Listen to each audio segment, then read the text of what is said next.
Hello everyone, welcome to KRK law classes. मैं हूं काशिफ खान और आज हम लोग हिंदू लॉ के लेक्चर में एडॉप्शन को डिस्कस करेंगे। तो ये हमारा 10वां लेक्चर है। अब तक हमने 9 लेक्चर अपलोड कर दिए हैं अलग अलग टॉपिक पर, जिसमें हमने हिंदू मैरिज एक्ट को कम्प्लीटली डिस्कस किया है। तो आप उस वीडियो को अगर देखना चाहते हैं तो प्लेलिस्ट में देख सकते हैं। चलिए वीडियो को स्टार्ट करते हैं बिना टाइम को वेस्ट किए हुए।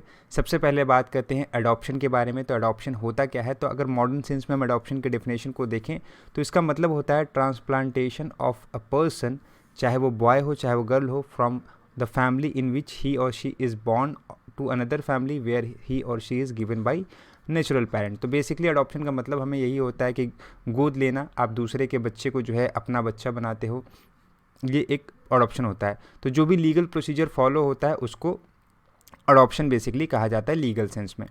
Juvenile justice care and protection of children act 2015 है हमारे पास, और जो सेक्शन 2 के सब सेक्शन 2 में जो है इसकी डेफिनेशन देता है। ये कहता है adoption means the process through which the adopted child is permanently separated from his biological parents and become the lawful child of his adoptive parents with all the rights, privilege and responsibility that are attach to a biological child.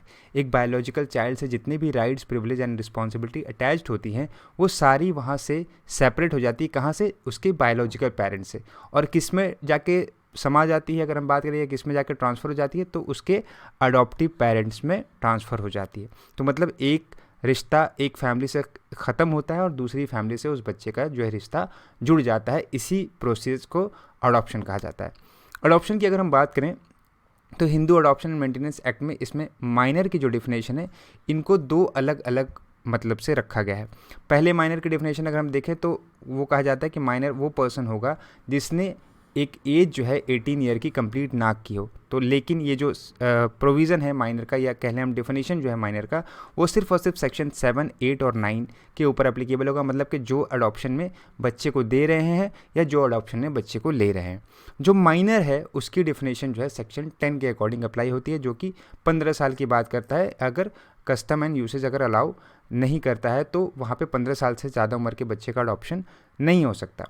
इसको और हम detail में भी आगे discuss करेंगे। Basically आगे हम बढ़ते हैं यहाँ पे। तो पहले बात करें कि position prior to Hindu adoption and maintenance act क्या था। तो पहले जो है अडॉप्शन का कोई स्पेसिफिक रूल यहाँ पे नहीं था, कोई ऐसा लॉ नहीं था जो गवर्न करता था अडॉप्शन को। बस कस्टमरी लॉ था जिसमें सिर्फ और सिर्फ बॉय को ही अडॉप्शन में दिया जाता था। क्यों? क्योंकि बॉय जो है वो एक तरह से हस्बैंड, जो फादर होते थे या मदर होती थी बेसिकली, उनकी चिता को आग लगाता था और उनको जो है एक तरह से मोक्ष की प्राप्ति होती थी जिससे। तो यहाँ पर अगर हम बात करें तो हिंदू अडॉप्शन मेंटेनेंस एक्ट में यहाँ पे बहुत सारे चेंजेस लाए। क्या चेंजेस लाए कि सबसे पहले तो उन्होंने एक क्या कहते हैं एक प्रोसीजर बताया कि कैसे अडॉप्शन होगा, किस तरीके से अडॉप्शन किया जाएगा, कौन इंसान जो है कैपेबल है अडॉप्शन करने के लिए और कौन इंसान जो है अडॉप्शन में देने के लिए कैपेबल है। दूसरी बात, इन्होंने एक ये चीज़ किया कि अब लड़का और लड़की दोनों को अडॉप्शन में दिया जा सकता है। तो यहाँ पे एक चीज़ हुआ। इसके बाद यहाँ के जो सेक्शन 5 है Hindu adoption and maintenance act का, वो ये कहता है कि अब जितने भी अडॉप्शन होंगे, पहले जितने हो गए कोई इशू नहीं है। इस एक्ट के आने के बाद यानी कि 1956 के बाद जितने भी अडॉप्शन होंगे वो इस एक्ट के अकॉर्डिंग होंगे। अगर कोई ऐसा अडॉप्शन होता है जो इस एक्ट के कंट्रावेंशन में होता है तो वो अडॉप्शन जो है वो वॉइड होगा। ठीक है, मतलब कि कोई भी रिलेशन क्रिएट नहीं होगा फादर एंड चाइल्ड का या मदर एंड चाइल्ड का। ठीक है। So void of adoption shall neither create any rights in the adopted family not destroy the right of any person in the family of his or her birth. ठीक है, मतलब कि अगर कोई void adoption हुआ है, मतलब वॉइड अडॉप्शन कैसे होगा? जो सेक्शन 5 के अकॉर्डिंग उस पूरे एक्ट के किसी भी प्रोविज़न का कंट्रावेंशन करके होता है तो वो वॉइड अडॉप्शन होगा। तो यहाँ पर वो अडॉप्शन जो है किसी भी तरीके का राइट क्रिएट नहीं करेगा अडॉप्टिव फैमिली में, ना ही कोई राइट ख़त्म करेगा उसकी बर्थ वाली फैमिली से, मतलब उसके बायोलॉजिकल पेरेंट्स से। आगे हम लोग डिस्कस करें तो क्या क्या एसेंशियल एलिमेंट्स हो सकते हैं वैलिड अडॉप्शन के, तो सेक्शन 6 जो है वो इसकी बात करता है। सेक्शन 6 बेसिकली 4 चीज़ें बताता है। 4 चीज़ें के मतलब कि कौन से पर्सन जो है बच्चे को अडॉप्शन में ले सकते हैं, यानी कि कोई मेल और फीमेल। ठीक है, तो उसको और अच्छे तरीके से एलोबरेट किया गया है सेक्शन 7 और 8 में। देन कौन पर्सन जो है अडॉप्शन में दे सकते हैं, मतलब कि बायोलॉजिकल पेरेंट्स या कोई भी पेरेंट जो कि उसके केयर टेकर में है। बेसिकली हम बात करें उनके गार्जियन की हम बात कर लें। देन किस को अडॉप्शन में दिया जा सकता है, बेसिकली यहाँ पे हम माइनर की बात कर रहे हैं। ठीक है, उसके बाद अडॉप्शन में कुछ अदर कंडीशन है, उनको भी कंप्लाइंस यहाँ पे करना होता है। तो यहाँ पे बेसिकली इन सब को अदर सेक्शन में, फर्दर सेक्शन में, जैसे कि अडॉप्शन में कौन दे सकता है उसको सेक्शन 9 में एलॉबरेट किया गया है, किसको अडॉप्शन में दिया जा सकता है मतलब जो माइनर होगा उसको सेक्शन 10 में एलॉबरेट किया गया है, और अदर जो कंडीशन है उसको सेक्शन 11 में डिस्कस किया गया है। तो चलिए इन सब चीज़ों को भी थोड़ा सा डिटेल में एक बार देखते हैं। बात करें सेक्शन 7 की, तो सेक्शन बात करता है कि capacity of a male Hindu to take in adoption, मतलब एक मेल हिंदू कब जो है एक बच्चे को अडॉप्ट कर सकता है, चाहे वो माइनर डाउटर हो चाहे वो माइनर सन हो। तो सबसे पहले ये कहता है कि ये साउंड माइंड होना चाहिए, मतलब उसका दिमागी संतुलन ठीक होना चाहिए, और वो माइनर नहीं होना चाहिए। माइनर नहीं होना चाहिए कि मतलब कि 18 से ज़्यादा उम्र का होना चाहिए, 18 साल से ज़्यादा की उम्र का होना चाहिए, और वही जो है एक सन या डॉटर को अडॉप्शन में ले सकता है। उसकी अगर वाइफ ज़िंदा है तो जितनी जो वाइफ है उनकी कंसेंट लेने की ज़रूरत है। अगर वाइफ ज़्यादा है तो सारी लोगों की कंसेंट की ज़रूरत है। अनलेस एंड अनटिल वो वाइफ जो है वो उसकी वो रिनाउंस दी वर्ल्ड हो गई हो, या सीज टू बी हिंदू हो गई हो, या फिर उसको कोर्ट ने जो है एक अनसाउंड माइंड पर्सन डिक्लेयर कर दिया हो। ठीक है, तो इन 3 कंडीशन में कंसेंट की ज़रूरत नहीं है। ठीक है, चाहे वो एक वाइफ हो उसकी, चाहे वो एक से ज़्यादा वाइफ हो। अभी आप कहेंगे सर एक से ज़्यादा वाइफ तो अलाउ ही नहीं है हिंदू में, तो 1955 से पहले जो है अलाउ थी, है ना। उससे पहले जो है बहुत सारे हिंदूज़ की 2 शादियाँ हुआ करती थी। ठीक है, अब जो है वो नहीं है, क्योंकि अब जो है बाईगैमी हिंदू मैरिज एक्ट में मना कर दिया। तो मान लीजिए किसी कोई ऐसा पर्सन है जिसकी 2 शादियाँ थी, 2 वाइफ थी, तो वो दोनों वाइफ की उसको कंसेंट लेने की ज़रूरत पड़ेगी। सिमिलर कंडीशन जो है वो फीमेल के लिए भी होती है। सेक्शन 8 में दिया गया है कि वो जो है वो साउंड माइंड होनी चाहिए, वो जो है माइनर नहीं होनी चाहिए, तभी वो एक लड़के को या लड़की को अडॉप्ट कर सकती हैं। उसका अगर हस्बैंड ज़िंदा है तो हस्बैंड की कंसेंट लेनी ज़रूरत पड़ेगी, लेकिन कंसेंट की ज़रूरत कब नहीं पड़ेगी, जब हस्बैंड जो है रिनाउंस द वर्ल्ड कर दे, husband cease to be Hindu हो जाए, या हस्बैंड को कोर्ट ऑफ कॉम्पिटेंट ज्यूरिडिक्शन वाले ने उसको क्या किया हो, अनसाउंड माइंड डिक्लेयर कर दिया हो। ठीक है, तो सेम है, इसमें कुछ ज़्यादा समझने की चीज़ नहीं है। नेक्स्ट हम लोग आगे बढ़ें। अगर हम लोग capacity of the person to give in adoption, कौन सा इंसान जो है वो बच्चे को अडॉप्शन में दे सकता है, तो सबसे पहले तो फादर और मदर ही जो है वो चाइल्ड को अडॉप्शन में दे सकते हैं। अगर ये लोग नहीं हैं तो यहाँ पे गार्जियन जो है बच्चे को अडॉप्शन में दे सकता है। तो गार्जियन एक बहुत ही वाइडर टर्म है। बेसिकली अगर हम बात करें तो गार्जियन कोई भी हो सकता है, डी फैक्टो गार्जियन हो सकता है, डी ज्यूरो गार्जियन हो सकता है, फिर उसके बाद जो है केयर टेकर जो होते हैं, बेसिकली कभी कभी अनाथालय अगर हम देखें ऑर्फन एज में, तो वो लोग भी एक तरह से गार्जियन कंसीडर किए जाते हैं। तो फादर और मदर जो है वो इक्वल राइट रखते हैं टू गिव सन और डॉटर इन अडॉप्शन, लेकिन जब भी ये राइट एक्सरसाइज होगा तो दूसरे की कंसेंट ली जाएगी। मतलब फादर अगर अडॉप्शन में दे रहा है तो मदर की कंसेंट लेगा, मदर अगर अडॉप्शन दे रही है तो फादर की कंसेंट लेगी। और अगेन यहाँ पे कंसेंट की ज़रूरत कब नहीं लग पड़ेगी, जब ये 3 सिचुएशन आएगी, renounce the world, cease to be Hindu, और कॉम्पिटेंट कोर्ट के द्वारा उसको अनसाउंड माइंड डिक्लेयर कर दिया गया। आगे हम बात करें तो गार्जियन जो है वो भी अपने बच्चे को अडॉप्शन में दे सकते हैं। गार्जियन बेसिकली वो पर्सन होते हैं जो बच्चे की टेक केयर करते हैं। ठीक है, लेकिन उनके लिए बहुत सारी रिक्वायरमेंट है। कौन कौन सी रिक्वायरमेंट है? पहले कि उस बच्चे का कोई माता पिता जीवित ना हो। ठीक है, उस बच्चे के माता पिता ने या तो कम्प्लीटली फाइनेंशियली वर्ल्ड को रिनाउंस कर दिया हो, मतलब कि दुनिया को छोड़ दिया हो, और जो है वो रिलीजियस ऑर्डर को फॉलो करने चले गए हों। तीसरा कि उन्होंने बच्चे को अबेंडन कर दिया हो, बच्चे को जो है घर से निकाल दिया होता है ना, बच्चे को कुछ गलती करता है तो घर से निकाल देते हैं, अब उसकी कोई और केयर टेक करता होता है। चौथा, they have been declared by the competent court to be unsound mind. ठीक है, उन गार्जियन को, उसके मतलब उस बच्चे के जो माता पिता हैं उनको कोर्ट ने अनसाउंड माइंड डिक्लेयर कर दिया हो। एंड देन उसके बाद 5th पॉइंट आता है where the parentage of the child is not known. अब कोई ऐसा बच्चा जो कुंभ के मेले में खो गया था, किसी और पर्सन को मिला, वो उसकी टेक केयर कर रहा है, उसके माता पिता कोई पता नहीं है कि कौन है ना, बच्चा बहुत छोटा था बता भी नहीं पाया, तो इस सिचुएशन में वो आदमी या तो खुद ही अडॉप्शन में उस बच्चे को ले सकता है ना, लेकिन किसी और को भी अडॉप्शन में दे सकता है। लेकिन जब भी ये चीज़ करेगा तो यहाँ पे वो कोर्ट की परमिशन लेगा।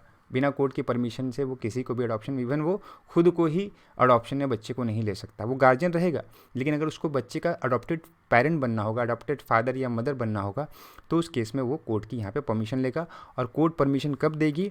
जब बच्चे की वेलफेयर को यहाँ पर देखेगी। मतलब कि बच्चे के वेलफेयर के लिए अगर ज़रूरी है कि बच्चे को अडॉप्शन में दिया जाए, तो यहाँ पे तभी कोर्ट ये परमिशन देगी। तो कोर्ट हमेशा टेक इनटू कंसिडरेशन करेगा the welfare of the child. आगे बात करें यहाँ पे तो कौन से पर्सन को अडॉप्ट किया जा सकता है, मतलब माइनर की बात हो रही है यहाँ पे, किस बच्चे को अडॉप्ट किया जा सकता है। तो सबसे पहले कि उस बच्चे को अडॉप्ट किया जाएगा जो कि हिंदू हो। ठीक है, लड़का या लड़की जिसको भी अडॉप्ट किया जा रहा है वो हिंदू होना चाहिए, उसको पहले किसी ने अडॉप्ट ना किया हो। ठीक है, एंड देन 3rd पॉइंट ये कहता है कि वो मैरिड ना हो, अनलेस एंड अनटिल उसके कस्टम और यूसेज उसको गवर्न करते हो, जिससे वो गवर्न होता हो, वो अलाउ करते हो कि एक मैरिड बच्चे को भी अडॉप्ट किया जा सकता है। देन यहाँ पे जो सबसे इंपॉर्टेंट पॉइंट आता है कि उसने 15 साल की उम्र क्रॉस नहीं की हो। तो यहाँ पे जो अडॉप्टेड चाइल्ड है, जिसको अडॉप्ट किया जा रहा है, उसके लिए 15 साल माइनॉरिटी की एज है, लेकिन जो अडॉप्ट कर रहे हैं या जो अडॉप्शन में दे रहे हैं उनके लिए 18 ईयर है। तो ये आपको यहाँ पे ध्यान रखना है, ठीक है। अनलेस एंड अनटिल उनके कस्टमर यूसेज जो भी उनके ऊपर एप्लीकेबल हो रहे हैं वो पर्सन को अलाउ करते हो कि 15 साल से ज़्यादा उम्र का भी बच्चे को अडॉप्शन में दिया जा सकता है।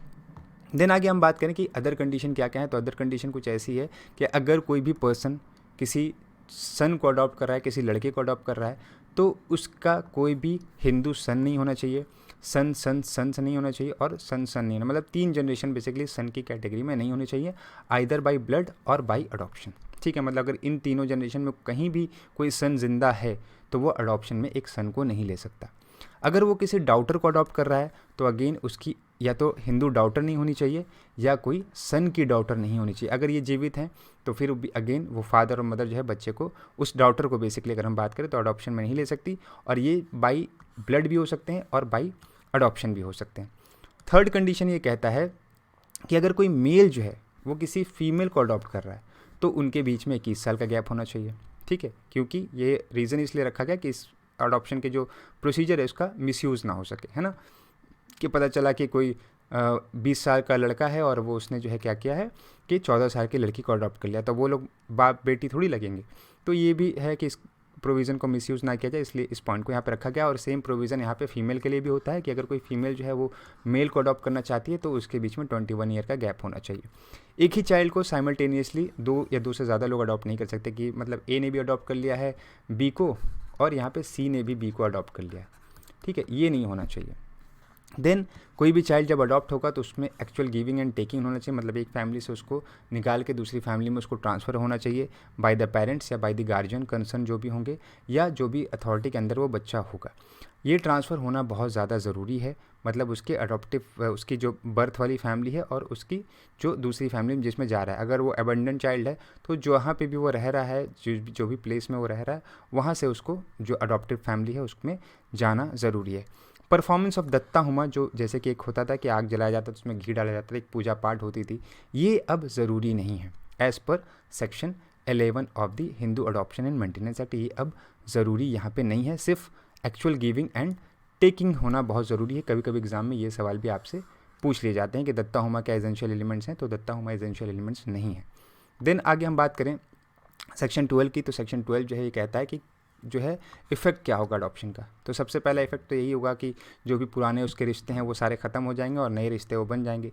बच्चा जो है deem to be child of his or her adoptive father or mother हो जाएगा, ठीक है, सारे पर्पज़ के लिए जिस दिन से उसका अडॉप्शन हुआ है, ठीक है। लेकिन इसमें कुछ लिमिटेशन है। लिमिटेशन क्या है कि पहली बात कि वो अब भी अपनी पुरानी फैमिली में उन लोगों से मैरिज नहीं कर पाएगा जिससे वो अगर उस फैमिली में रहता तो मैरिज नहीं कर सकता। मान लो कि ए फैमिली का बच्चा है, ठीक है, इसकी मान लो सी नाम रख लेते हैं हम लोग, इसको बी फैमिली में भेज दिया गया, तो यहाँ पे इसकी मान लो कोई सिस्टर थी डी, ठीक है, तो ये इससे शादी नहीं कर सकता था। अब ये इस फैमिली में चला गया है, बी फैमिली में ट्रांसफ़र हो गया, तो इसका मतलब ये नहीं कि इसकी सिस्टर से रिश्ता ख़त्म हो जाएगा। ये अब भी अपनी सिस्टर से शादी नहीं कर सकता क्योंकि ये फैमिली में दूसरी चला गया, इसका बच्चा हो गया ये, तो इसका मतलब ये नहीं कि अब अपनी सिस्टर से ये शादी कर सके, ठीक है। तो जितने भी प्रोहिबिटेड डिग्री में रिलेशन होंगे इसके, ये अब भी उन पुराने रिश्तों में शादी नहीं कर सकता। दूसरा पॉइंट ये कहता है कि अडॉप्शन से पहले जो भी प्रॉपर्टी उसको वेस्टेड होगी, जो भी प्रॉपर्टी उसको बंटवारे में मिली होगी, shall continue to vest in such person subject to the obligation including the obligation to maintain relative in the family of his or her birth. मतलब उसको कोई प्रॉपर्टी मिली होगी पहले दादा परदादा से बंटवारे में अडॉप्शन से पहले, तो ऐसा नहीं कि बच्चे को दूसरी फैमिली में भेज रहे हैं तो कह रहे हैं कि इस फैमिली की जितनी प्रॉपर्टी आप देकर जाओ, नहीं, उसको जो भी प्रॉपर्टी मिल गई होगी अडॉप्शन से पहले उस फैमिली से, मतलब उसकी जो मेन फैमिली है जहाँ से वो ट्रांसफ़र हो रहा है, वो सारी प्रॉपर्टी वो लेके जाएगा अपनी अडॉप्टिव फैमिली में। थर्ड पॉइंट ये कहता है कि अगर उसके अडॉप्शन से पहले कोई प्रॉपर्टी का बंटवारा हो चुका है उस फैमिली में जिस फैमिली में वो जा रहा है, मतलब अडॉप्टिव फैमिली में, तो वहाँ पे जो है वो उसको डाइवर्स नहीं करेगा, उसको बेसिकली हम कह रहे हैं रीओपन नहीं करेगा कि फिर से जाए और फिर से बोले कि अब मैं इस फैमिली का मेंबर बन गया हूँ, मैं इस फैमिली का कोपार्टनर बन गया हूँ, तो प्रॉपर्टी का जो बंटवारा होता है उसको फिर से रीओपन किया जाए और मुझे भी उसमें हिस्सा दिया जाए, ये नहीं होगा। ठीक है, बहुत इंपॉर्टेंट केस है इसमें, बसवराजप्पा वर्सेस गुरु बसम्मा 2015 का ये केस है। बेसिकली इसमें सुप्रीम कोर्ट ने ही कहा था कि on adoption adoptee get transplanted in adopting family with the same right as that of natural born son. जैसे ही एक बच्चे का अडॉप्शन होता है तो वो एक नेचुरल बॉर्न सन की तरह एक पूरा का पूरा राइट जो है वो ले लेता है, उसका ट्रांसप्लांटेशन उस फैमिली में हो जाता है, अडॉप्टिंग फैमिली में हो जाता है। Adopted child become the copartner in the joint Hindu family, जिस फैमिली में वो जा रहा है उस फैमिली का कोपार्टनर वो बन जाता है और उसके पास सारे राइट जो हैं वो एक नेचुरल फैमिली की तरह, और जैसे एक नेचुरल फैमिली में उसको सारे राइट्स मिलते हैं वो सारे राइट्स उसके उस वहाँ पर बंध जाते हैं। ठीक है, तो ये बेसिकली इस केस में हेल्ड किया गया था, बहुत इंपॉर्टेंट केस है इस पॉइंट पे। देन कुछ अदर प्रोविजंस हैं, उनको समझना भी काफ़ी ज़्यादा इंपॉर्टेंट है। जैसे कि सेक्शन 15 जो है इसका ये कहता है कि provide that the adoption which has been validly made can not be cancel by any person nor can the adopted child renounce his or her status and return to the family of birth. मतलब कि एक बार valid adoption हो गया तो यहाँ पे ना ही adopted जो फैमिली है वो इसको कैंसिल कर सकती है, ना ही जिस फैमिली ने अडॉप्शन में दिया है वो इसको कैंसिल कर सकती है, ना ही इवन जो चाइल्ड है वो ये बाद में कह सकता है कि नहीं नहीं मुझे तो अपनी फैमिली में वापस जाना है, वो ये नहीं कह सकता। अब उसको जो अडॉप्टेड फैमिली है उसी का मेंबर बन के रहना पड़ेगा। 16 ये कहता है कि किसी भी तरीके का जो है अगर रजिस्ट्रेशन होता है अडॉप्शन का, मतलब आपने कोई पेपर वर्क किया है अडॉप्शन करते समय, तो उसको as a piece of evidence court consider करेगी। ठीक है, उस डॉक्यूमेंट को, ठीक है, उसको प्रिज्यूम किया जाएगा कि इससे सही अडॉप्शन हुआ है। 17 बेसिकली इसकी बात करता है कि प्रोहिबिशन करता है किसी भी तरीके की पेमेंट का। अगर कोई इंसान जो है वो पेमेंट लेता है अडॉप्शन करने के समय में, होता है ना कि कभी कभी किसी अनाथालय में आप गए वहाँ से बच्चा अडॉप्ट करे तो अनाथालय कहता है कि सर 1-2 लाख रुपए दे दीजिए अनाथालय को, बच्चे का भला होगा। आपने वो कुछ ऐसा पेमेंट किया है बच्चे का अडॉप्शन करने के लिए, तो वहाँ पर वो चीज़ पनिशेबल है। ठीक है, ये चीज़ यहाँ पर आपको ध्यान रखनी है, इसमें सज़ा है। सो ये थी बेसिकली आज की हमारी वीडियो। आई होप इस वीडियो में अडॉप्शन से रिलेटेड जितनी भी इन्फॉर्मेशन है सारी चीज़ें आपको क्लियर हो गई होगी। फिर भी कोई डाउट है तो आप हमें कमेंट बॉक्स में बता सकते हैं, हम आपके डाउट को क्लियर करने की पूरी कोशिश करेंगे। मिलते हैं ऐसी इंपॉर्टेंट वीडियो के साथ, तब तक के लिए good bye and take care.